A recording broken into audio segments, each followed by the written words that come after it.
میرے نبی پاک نے فرمایا 3 کام کرو تمہیں فائدہ ہوگا. حضرت عبدالرحمن ابن عوف فرماتے ہیں میں نے اس کا تجربہ کیا اس حدیث کا, اور آپ فرمایا کرتے تھے مجھے اللہ کی عزت کی قسم جو میرے نبی نے کہا حق اور سچی کہا ہے, حق اور سچ کا. حضور سید عالم صلی اللہ علیہ وسلم نے فرمایا صدقہ دینے سے مال کم نہیں ہوتا. صدقہ دینے سے مال جی کیا کرنے سے, یہ وعدہ ہے نبی پاک کا. صدقہ دینے سے پیسے, اچھا بتائے نا جی مجھے 1000 میں سے 500 دے دیا تو باقی کتنے رہ گئے, تو حضور فرما رہے ہیں کم نہیں ہوتے. 1000 دے دیا تو باقی کتنا بچا, نہیں بھائی. میرے محبوب فرماتے ہیں تو اللہ کے رستے میں 1 دے وہ تجھے 700 گنا کر کے واپس عطا فرمائے گا. نبی پاک نے فرمایا صدقہ دینے سے مال کم نہیں ہوتا, اور فرمایا معذرت کرنے سے عزت میں کمی نہیں آتی. معذرت کرنے سے عزت میں کمی, اللہ اکبر, معذرت کرنے سے عزت میں کمی. اور حد کر دی میرے حبیب نے, فرمایا تو رب کی رضا کے لیے عاجزی کر, تیرے نبی کا وعدہ ہے اللہ تجھے عزت عطا فرما دے گا. تو جھک جا اللہ کی رضا, عاجزی اختیار کر, سادگی اختیار کر, سادگی عاجزی کر, تجھے اللہ 2 باتیں اس میں ارشاد, ایک معذرت کر غلطی ہو جائے, اور دوسرا پہلے عاجزی کی بات سنے. حضرت عمر بن عبدالعزیز بادشاہ تھے, سوئے ہوئے تھے, غلام بھی پاس آرام کر رہا تھا, مہمان بھی آئے تھے. غلام کی ڈیوٹی تھی ہر وقت حضرت کے پاس رہنا. اب سوئے ہوئے ہیں, دیر ہو گئی, غلام بیچارہ تھوڑا تھوڑا اونگ آتے آتے سو گیا. حضرت چراغ روشن تھا, کچھ لکھ رہے تھے, مہمان بیٹھا تھا, خادم سو گیا. اب چراغ نہ آہستہ آہستہ گل ہو گیا, بجھ گیا. حضرت اٹھے, بوڑھے آدمی تھے, چراغ صحیح کرنے. مہمان کہنے لگے حضور میں نہ کر دوں, میں نہ کر دوں. کہنے لگے نہیں تم مہمان ہو, مہمان سے خدمت نہیں لی جاتی. تو اس نے کہا غلام کو جگائیے. فرمانے لگے ابھی تو بیچارہ سویا ہے اور نیند سے بیدار کر دوں. خود گئے, اس میں تیل دوبارہ ڈالا, بتی ٹھیک کی, جلائی, واپس آ گئے. وہ مہمان, اب بادشاہ کا مہمان بھی تو کوئی بادشاہ ہی ہوگا نا. کہنے لگا حضور آپ اپنے کام خود کرتے ہیں, کیا لفظ ہے, کیا حسن ہے, اور 2 جملوں میں کیا تاثیر ہے. آپ فرمانے لگے ہاں میں اپنے کام خود کرتا ہوں. جب میں گیا تھا تب بھی عمر بن عبدالعزیز ہی تھا, اور جب چراغ صحیح کر کے واپس آیا ہوں تو پھر بھی عمر بن عبدالعزیز ہی ہوں. میرے اندر کوئی تبدیلی آئی, میں وہی ہوں جو گیا تھا. حضرت سیدنا فاروق اعظم رضی اللہ تعالیٰ عنہ فرماتے میں بیٹھا تھا, اور ابھی 3 دن ہوئے تھے نبی پاک صلی اللہ علیہ وسلم کے وصال ظاہری کو. میں بیٹھا ہوا تھا, 2-3 بچیاں آ گئی, اور حضرت ابو بکر صدیق رضی اللہ تعالیٰ عنہ کے سامنے آ کے بیٹھ کے رونے لگی. جناب صدیق اکبر رضی اللہ تعالیٰ عنہ کا بچیوں روتی کیوں ہو؟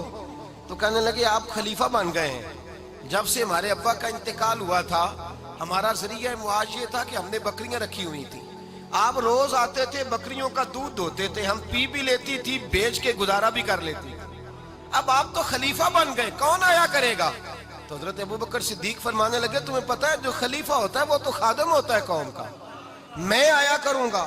حضرت ابو بکر صدیق روزانہ اٹھتے عصر کے بعد اور جاتے, خلیفہ ہونے کے باوجود ان بچیوں کی بکریوں کو پکڑتے, دودھ دھوتے, ان کے گھر میں دے کے آتے. حضرت فاروق اعظم جب بھی دیکھتے تو کہتے ابو بکر تو پیچھے آنے والوں کے لیے رستہ بڑا مشکل کر رہا ہے, بڑا مشکل کر رہا ہے. جگر راہ وفا میں نقش ایسے چھوڑ آیا ہوں, میں جس منزل سے گزرا ہوں وہ اب تک یاد کرتی ہے.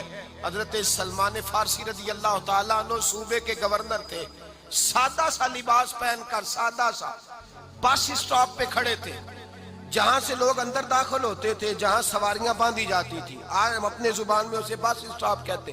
باہر کھڑے تھے, کوئی مہمان آ گیا کسی کا, اس نے دیکھا سادے سے کپڑے ہیں, خستہ سی حالی ہے, اس نے سمجھا کوئی کلی ہے شاید, معاذ اللہ کوئی ملازم ہے.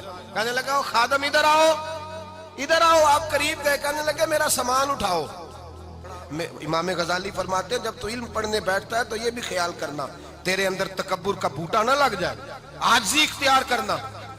عاجزی, سر پہ رکھا ہوا ہے سامان. حضرت سلمان فارسی نے, گورنر صاحب نے, اس آدمی کا, مہمان کا سر پہ سامان رکھا اور جا رہے. سنو اور غور کرو. جب جا رہے تھے جو آدمی بھی ملتا, گورنر صاحب ہمیں دے دے. مہمان پریشان ہو گئے, کہنے لگے حضور آپ گورنر ہیں؟ فرمانے لگے نہیں, یہ تو میرا دنیا داری کا نام ہے جو ان لوگوں نے رکھا ہوا ہے، اصل میرا نام وہی ہے جو تو نے لے کے پکارا ہے، اصل نام وہی ہے۔ تو نے کہا غلام ادھر آ، آپ فرمانے لگے پہلے میں ایک یہودی کا غلام تھا، پھر رب تعالیٰ نے فضل کیا تو میں محمد عربی کا غلام ہو گیا، رسول اللہ کا غلام ہوں، اور جب میں نبی پاک کا غلام ہوا ہوں تو اس سارے صوبے کا امام ہو گیا ہوں، تو اصل تو میں غلام ہی ہوا نا۔ دوسرا میرے نبی پاک صلی اللہ علیہ وسلم نے، ایک تو عاجزی سے عزت ملتی ہے، تکبر سے عزت، وہ جو بندہ جھجکتا ہے نا تیرے نیڑے جانے سے، تو کہتا ہے میری بڑی عزت کرتا ہے، وہ عزت نہیں کرتا۔ شیر کی عزت ہوتی ہے کہ خوف ہوتا ہے؟ بولے نا، تو نہیں نہ ڈر لگتا ہوتی کو۔ شیر کا کیا ہوتا ہے؟ خوف، اس کی عزت نہیں ہوتی۔ تو درندہ ہے، درندوں کی بھی کبھی عزت ہوتی ہے؟ تو جو آدمی ڈنڈے کے زور پر لٹکا کے ڈنڈا اور وہ لوگوں سے عزت کرا رہا، تو بھائی یہ تیری عزت نہیں ہے، تیرا خوف ہے۔ عزت عاجزی میں ہے، انکساری میں ہے۔ اور دوسرا میرے نبی پاک صلی اللہ علیہ وسلم نے فرمایا عزت معاف کرنے میں ہے۔ عزت کس چیز میں ہے؟ بدلہ لینے میں عزت، یہ حقائق ہے۔ عزت بدلہ لینے، جس نے ایک تھپڑ کے جواب میں 2 مارے وہ باعزت نہیں، بلکہ مسند امام احمد بن حنبل پڑھی، حضرت موسیٰ علیہ السلام کوہ طور پہ کھڑے، میرے رسول پاک علیہ السلام فرماتے ہیں جناب موسیٰ علیہ السلام نے اللہ کی بارگاہ میں عرض کیا، اے اللہ ساری دنیا کہتی ہے ہم عزت والے ہیں، ہم عزت والے، من اعز عبادک یا اللہ، اے اللہ تو بتا تیرے بندوں میں عزت والا کون ہے؟ تو حضرت موسیٰ کہتے ہیں رب کریم نے فرمایا اذا قادرا غفارا، جس کے پاس بدلہ لینے کی طاقت ہو پھر بھی معاف کر دے وہ بڑی عزت والا ہوا کرتا ہے۔ جو اینٹ کے جواب میں پتھر مار سکتا ہو، جو گولی کے جواب کے اندر 15 گولیاں مار سکتا ہو لیکن معاف کر دے وہ بڑی عزت والا ہے۔ عزت والا ہے جو معاف کرے۔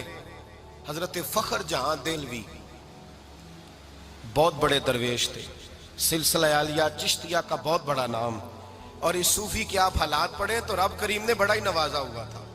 دلی کی جامع مسجد کے خطیب، اور ان کی کرامت یہ تھی کہ جو آدمی آ کے سامنے کھڑا ہوتا تھا نا اسے بتانا نہیں پڑتا تھا کہ میرے دل میں کیا ہے، بتانا نہیں پڑتا تھا۔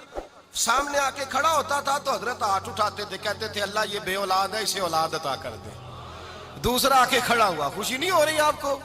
دوسرا آدمی کھڑا ہوا، دوسرا آدمی، اس نے آ کے کہا دعا کے لیے سامنے کھڑا ہوا تو حضرت کہنے لگے اے اللہ بیمار ہے، وہ کہتا میرے دل میں بات تھی مجھے بتانی نہیں پڑی، اتقوا فراست المومن فإنہ ینظر بنور اللہ، نبی پاک نے فرمایا مومن کی فراست قلبی سے ڈرا کرو، وہ تو اللہ کے نور سے دیکھتا ہے۔